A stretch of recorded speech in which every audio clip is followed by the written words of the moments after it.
Be me, 38, a life coach and a published author. Living my best life in a minimalist apartment that I've curated to be my personal sanctuary. Everything is clean, white, and intentional. No clutter, physical or emotional. I'm a single mom, by choice. Well, technically the divorce was his idea, but I came to see it as a liberation. My daughter, Maya, is 11. She's bright, intuitive, and I've spent her entire life trying to arm her with the tools to navigate a world designed by men, for men. It's a full-time job on top of my actual full-time job. The co-parenting arrangement is the one wrinkle in my otherwise orderly existence. Every other weekend, Maya goes to her father's place. Let's call him Dean. Dean is simple. He runs an auto repair shop, a place that always smells of grease and burnt coffee. He's not a bad man, just a relic, a walking embodiment of the quiet, stoic masculinity that my work is dedicated to deconstructing. Our marriage ended because I evolved, and he stayed the same. I was reading, growing, attending seminars, and building a brand around female empowerment. He was content to come home, fix a leaky faucet, and watch sports. We were speaking different languages. I speak the language of emotional intelligence and self-actualization. He speaks the language of torque wrenches and fan belts. It was never going to work. But for Maya's sake, I maintain a civil, if distant, relationship. I drop her off on Friday, pick her up on Sunday, and we communicate via a court-mandated app for scheduling. It's functional. A few months ago, maybe late summer, Maya's tablet stopped charging. It was one of those expensive ones, a gift from her grandmother. I tried all the usual tricks, different cables, different outlets, the old turn it off and on again routine. Nothing. The screen remained stubbornly black. Maya was upset, naturally. That thing was her connection to her friends. I saw it as a teachable moment. I sat her down and explained that we shouldn't form unhealthy attachments to material possessions. I told her this was an opportunity to learn about impermanence. She just stared at me with those big, serious eyes of hers. I told her we could look into getting a new one, something from a more ethically minded company. The subject was closed, I thought. The following weekend was her weekend with Dean.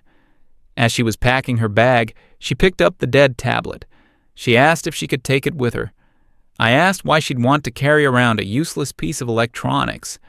She just said she wanted to show her dad. I didn't think anything of it. Let him see it. He'd tell her the same thing I did. It's broken, get a new one. So I let her pack it. Friday came. I drove her over to his house. It's a small bungalow on the other side of town, with a detached 2-car garage that serves as his personal workshop. The place always gives me a headache. There are tools everywhere, half-finished projects on workbenches, the air thick with the smell of sawdust and solvent, the opposite of my carefully controlled environment. Dean came out to the car. He was wearing his usual uniform of oil-stained jeans and a faded t-shirt. He gave me a polite, non-committal nod. He never was one for words. That was part of the problem. You never knew what he was thinking. Just this. Silence. Maya jumped out and gave him a hug. She always seemed so happy to see him, which I tried to view as a positive thing. She immediately showed him the dead tablet. From the car, I could see him take it, turn it over in his big, calloused hands. He squinted at the charging port, then said something to her I couldn't hear. She nodded, and they went inside. I drove away feeling a familiar mix of pity and relief. Pity for him, stuck in his world of physical objects and simple problems. Relief that it wasn't my world anymore. The weekend passed quietly. I worked on a new series of blog posts about dismantling the myth of the male provider. I did some yoga. I drank my green juice. I enjoyed the silence. Sunday evening arrived. Time to retrieve my daughter from the cave. I pulled up to his house right on time. Maya came running out before I could even turn off the engine. She was beaming. In her hands was the tablet, and the screen was on, bright and fully functional. She hopped into the passenger seat, bubbling with excitement. "Dad fixed it. He fixed it." I felt a strange, cold knot forming in my stomach. It wasn't supposed to be fixable. I had declared it a lost cause. "How?" I asked, trying to keep my voice neutral. She launched into a detailed explanation that made my eyes glaze over.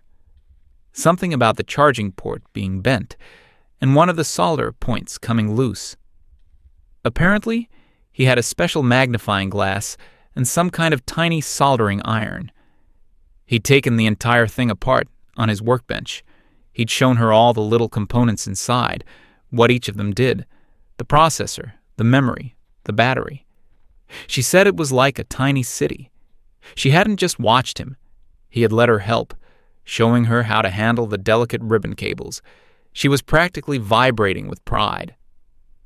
We drove in silence for a few minutes while I processed this. He hadn't just fixed it. He had turned it into a lesson in his world. He had undermined my teachable moment about letting go and replaced it with his own about brute force repair. I had to frame this correctly. "Well," I said, choosing my words carefully, "it's nice that your father has a little hobby to keep him busy." Maya frowned. "It's not a hobby, Mom. It's what he does. He fixes things." "Yes, I know," I said, "but in a complex society, we have specialists. We support our community by paying trained professionals. It's how a healthy economy functions." I was trying to explain the macro view, to lift her out of the weeds of nuts and bolts. She was quiet for a moment, looking out the window. Then she dropped the bomb, the sentence that would tilt my entire world off its axis. She turned to me, her expression completely serious, and said, "You know, Mom, when I grow up, I want to marry a man like Dad."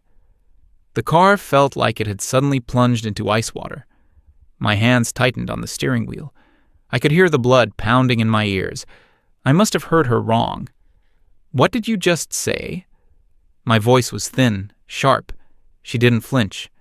"I want a husband who knows how to do things, who can fix stuff when it breaks, instead of just talking about it." Betrayal. It was a physical sensation, hot and sharp, right in the center of my chest. 11 years. 11 years of careful instruction. 11 years of building her up to be an independent woman who would never need to rely on a man for anything. And it was all undone in one weekend, with a tiny screwdriver and a soldering iron. I didn't say another word for the rest of the drive home. The silence in the car was heavy, suffocating. When we got back to the apartment, the pristine white walls felt like they were closing in on me. Maya went to her room, probably to use her newly resurrected toy. I stood in the middle of my living room, shaking with a rage so pure it was almost paralyzing. This was not just a childish comment. This was an act of sabotage.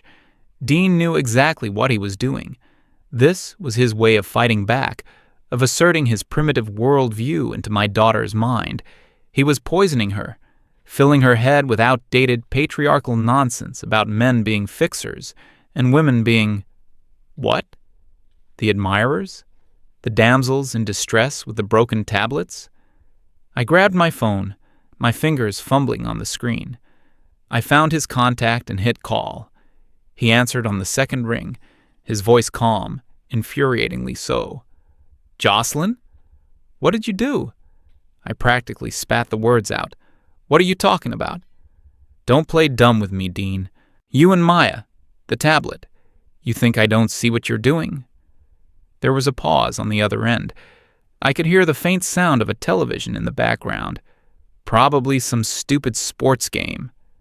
"I fixed her tablet," he said slowly, as if talking to a child.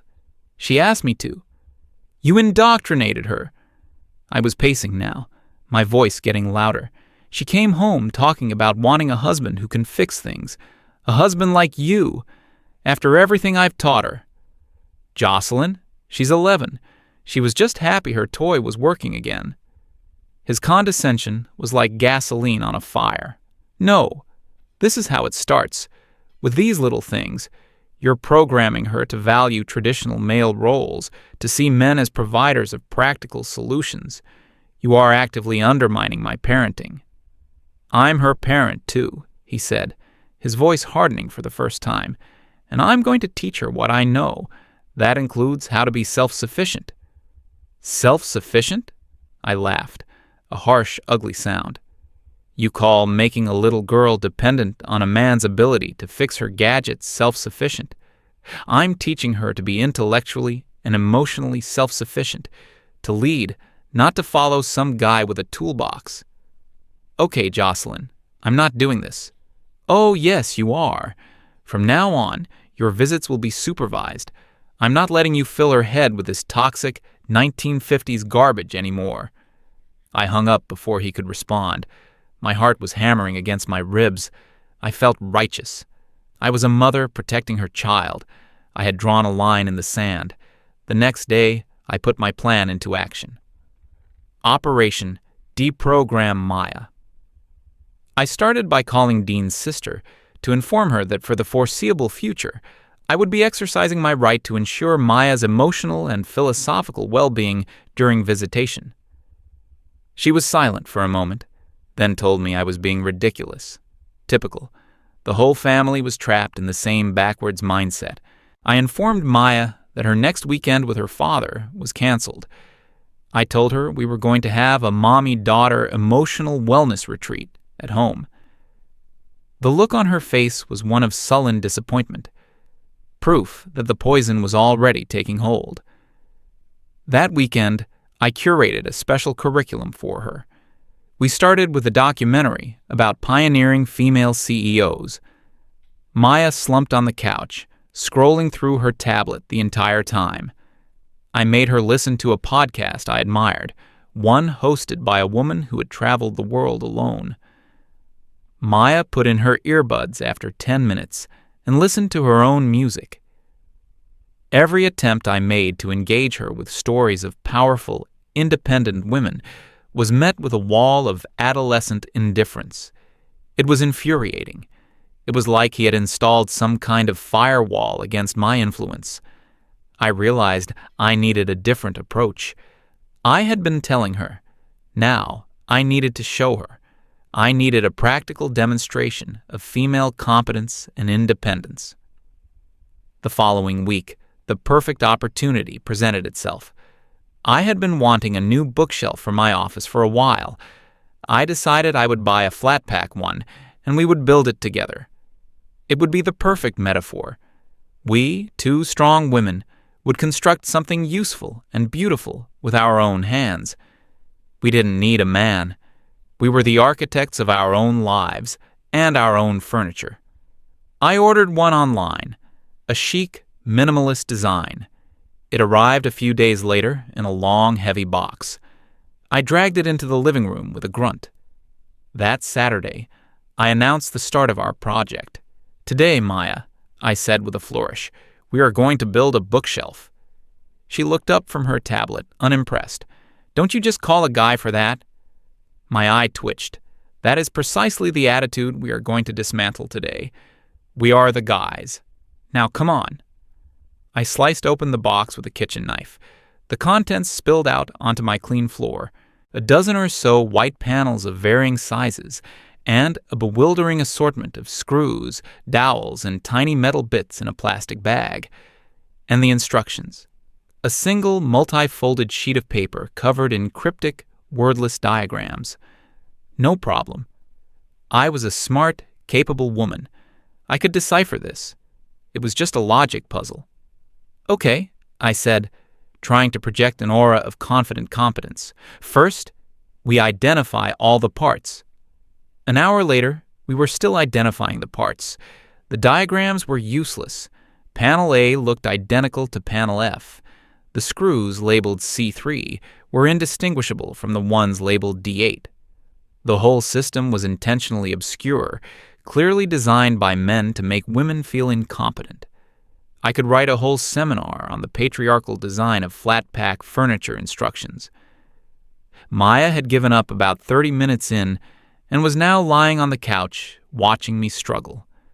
Her silent judgment was worse than any criticism. "Why don't you look at the big picture on the box?" she suggested, not looking up. "Of course, the box?" I studied the picture of the finished bookshelf. Okay, I could visualize it now. I grabbed 2 panels that looked like the sides and tried to attach one of the shelves. I fumbled with a tiny Allen key that seemed designed to inflict maximum pain on human fingers. The screw went in crooked. I tried to force it. The cheap particle board splintered. A small, frustrated sound escaped my lips. "You're supposed to put the little wooden pegs in first," Maya said from the couch. I whipped my head around. "I know that. I was just checking the alignment." I wasn't. I had completely forgotten about the wooden pegs. I spent another hour trying to fit the pieces together. Nothing lined up. The entire structure was wobbly and unstable. My back ached. I had a splinter in my thumb. My pristine living room was a disaster zone of cardboard, plastic wrap, and failed construction. Finally, I sank to the floor, defeated.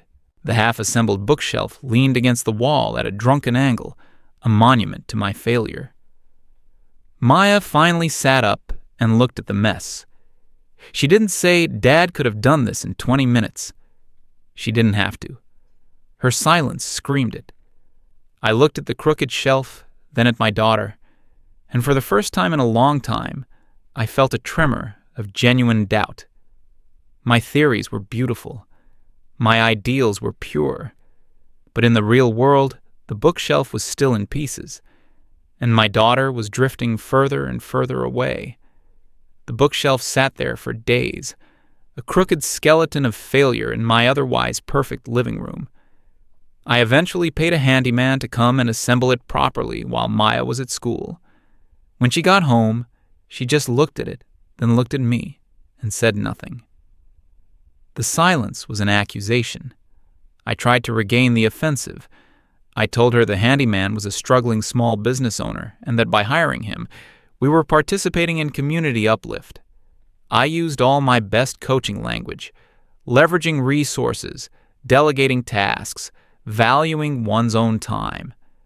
It sounded hollow, even to my own ears. The incident had created a rift between us, a new and dangerous quiet. She was polite but distant. She answered my questions with single words. She spent more and more time in her room with the door closed. My home, my sanctuary, started to feel like a Cold War battleground. I knew I was losing her. I was losing her to his world of simple, tangible things. I had to do something drastic. I decided to attack the problem at its source, her perception of her father. I needed to show her that his brand of masculinity wasn't strong. It was fragile. It was a performance. One evening, a week or so later, I sat down with her on the couch. I tried to make it casual. "You know," I began, "it's interesting how society teaches men that their only value is in what they can do with their hands." Maya didn't look up from her phone. "Huh?" "Your father, for instance. He feels this immense pressure to be the fixer. It's a very restrictive role. I'm sure he's secretly very insecure about it." She finally looked at me, a deep frown on her face. "Dad's not insecure." "Oh, but he is, honey. It's called toxic masculinity. Men are taught to suppress their emotions and express themselves through action because they're afraid of being seen as weak. Fixing things is just a way to avoid feeling things." I was weaving a narrative, trying to reframe her hero as a victim. "Dad feels things," she said, her voice low. "He just doesn't talk about it all the time." "Exactly, because he's been conditioned not to. It's actually very sad. I want you to understand that true strength is emotional vulnerability, not knowing how to use a wrench." She stood up, her jaw set. "You're wrong," she said, her voice trembling slightly. "You just don't like him because he's not like you." She turned and walked to her room, shutting the door firmly behind her. I was left sitting on the couch, stunned. She had never spoken to me like that before. My attempt to expose his weakness had only made her more defensive of him. I had pushed her even further away. The following week was a tense truce. We moved around each other, speaking only when necessary. I was starting to feel a gnawing sense of desperation. I had no idea how to get my daughter back. My theories, my books, my seminars, none of them had a chapter on this. Then came the night that changed everything. It was a Wednesday, I think, sometime in the fall because it was cold and raining outside. I was woken up around 2 a.m. by a noise, a strange, rhythmic, gushing sound. I got out of bed, my heart starting to beat a little faster. The sound was coming from the hallway. I opened my bedroom door, and my bare feet stepped into an inch of ice-cold water. I gasped. The gushing sound was louder now, coming from the main bathroom. I waded through the dark hallway, my mind struggling to catch up. In the bathroom, the scene was chaos. Water was pouring out from the flexible hose connecting the toilet tank to the wall. Not dripping, but gushing out with serious pressure, like a fire hose. The floor was a shallow lake, and the water was already seeping under the door into the rest of the apartment. Panic, cold and sharp, seized me. My first instinct was to grab towels. I threw every towel we owned onto the floor. They were saturated in seconds, useless. The water level was rising. I remembered something about a shut-off valve. I knelt down, plunging my arms into the cold water, fumbling behind the toilet. I found a small, wheel-like knob. I tried to turn it. It wouldn't budge. It was corroded, frozen in place. I twisted with all my strength, my fingers slipping on the wet metal. It didn't move a millimeter. Maya appeared in the doorway, her eyes wide with fear. "Mom? What's happening?" "It's okay, honey. It's just a leak. Go back to bed." A blatant lie. This was not a leak. This was a flood. "We should call Dad," she said, her voice steady despite the chaos. My entire body went rigid. No, absolutely not. I would rather let this entire apartment turn into a swimming pool than call him. Calling him would be the ultimate admission of defeat. It would prove him right. It would prove her right. It would validate his entire primitive worldview in one single, humiliating phone call. "We are not calling your father," I snapped, my voice shrill with panic. "I am perfectly capable of handling this." I pulled out my phone, my fingers shaking so badly I could barely unlock it. I wouldn't call him, but I wouldn't be a hypocrite either. I wouldn't try to fix it myself after the bookshelf disaster. I would do what I said a civilized person does. I would call a professional. But it couldn't be just any professional. It had to be the right professional. I frantically typed "female plumber near me" into the search bar. My screen was slick with water. My search results were a mess. Finally, I found one. A promising name. Something like the Goddess Wrench Collective. Their website was all about empowering women in the trades and providing sustainable, eco-friendly plumbing solutions. Perfect. This was perfect. This wasn't just a repair. It was a political statement. I found their emergency number and dialed. A calm, recorded voice answered. "Thank you for calling the Goddess Wrench Collective. Our business hours are from 9 a.m. to 5 p.m., Monday through Friday. If this is an after-hours emergency, please leave a detailed message, and one of our technicians will get back to you at the start of the next business day." The next business day. That was 7 hours away. I looked at the water, which was now creeping into the living room, threatening my expensive rug. In 7 hours, my downstairs neighbors would be calling the fire department. I hung up, a wave of hopelessness washing over me. Maya was still standing in the doorway, watching me. Her expression wasn't scared anymore. It was knowing. She was watching my ideology crumble in real time. "Mom," she said again, her voice soft but firm, "just call him." "No," I shouted, the word echoing in the water-logged hallway. "We will find another way." But there was no other way. I knew it. She knew it. Maya turned without another word and went back to her room, closing the door. Good, I thought. At least she's out of the way while I figure this out. I desperately searched for another 24-hour emergency plumber, my principles dissolving with every passing second. Every number I called went to an answering machine or a service that said they couldn't have anyone out for at least an hour. An hour. The water was already over my ankles. Maybe 15 minutes passed. It felt like an eternity. Then I heard a knock on the front door. A solid, firm knock. My blood ran cold. It couldn't be. I waded through my ruined apartment to the front door, my mind racing. Who could possibly be here at this hour? I opened the door, and there he was. Dean. He was wearing work boots, jeans, and a jacket thrown over a t-shirt. His hair was messy, like he had just rolled out of bed. In one hand, he held a large, heavy-duty toolbox. He didn't look at me. His eyes went past me, scanning the flooded hallway, assessing the situation with a quick, professional glance. He heard the sound of the gushing water from the bathroom. He didn't say hello. He didn't say, "I told you so." He didn't ask what happened. He just walked past me, his boots sloshing through the water, and headed directly for the source of the problem. I stood by the open door, paralyzed. Maya appeared from her room. She had her phone in her hand. She had gone behind my back. She had called him. Dean was already in the bathroom. I heard a metallic clank as he opened his toolbox. I followed him, standing helplessly in the doorway. He had a flashlight in his mouth, pointing the beam at the back of the toilet. He took out a huge, industrial-looking wrench. He put it on the shut-off valve that I couldn't move. He braced himself. There was a loud groan of protesting metal, and then a solid, satisfying thunk. The gushing sound stopped, instantly. The sudden silence was deafening, broken only by the sound of dripping water. He hadn't even broken a sweat. He took the flashlight out of his mouth and got to work on the broken hose, moving with an economy of motion that was almost hypnotic. He didn't need instructions. He didn't need a seminar. He just knew what to do.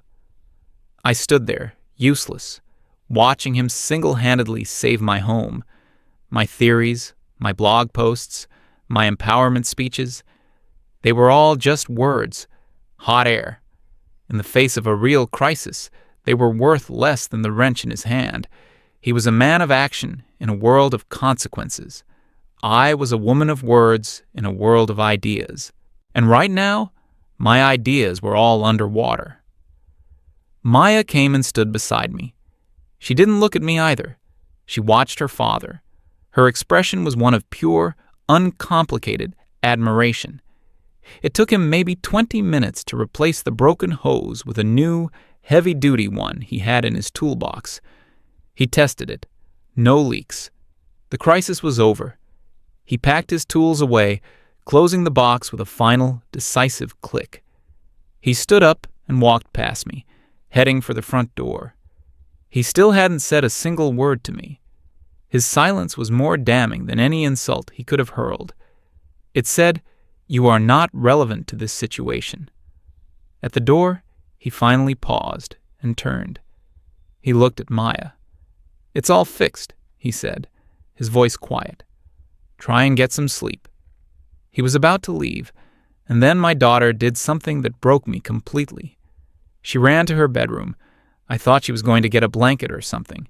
She came back out with her school backpack, already packed. She walked right up to her father. "I'm going to stay with you for a few days," she said, "until Mom gets this cleaned up." It wasn't a question. It was a declaration. She was choosing. She was choosing him. Dean looked from her face to mine. For the first time, he met my eyes. There was no triumph in his expression, no smug satisfaction, just a deep, weary sadness. He nodded once, then put his hand on Maya's shoulder. Together, they walked out the door. It clicked shut behind them, leaving me alone. I stood there in the middle of my dark, silent, flooded apartment. My beautiful, minimalist sanctuary was a ruin, and I was completely, utterly alone. The only sound was the slow, steady drip of water from the ceiling. a sound like a clock, ticking away the moments of my spectacular, self-inflicted defeat.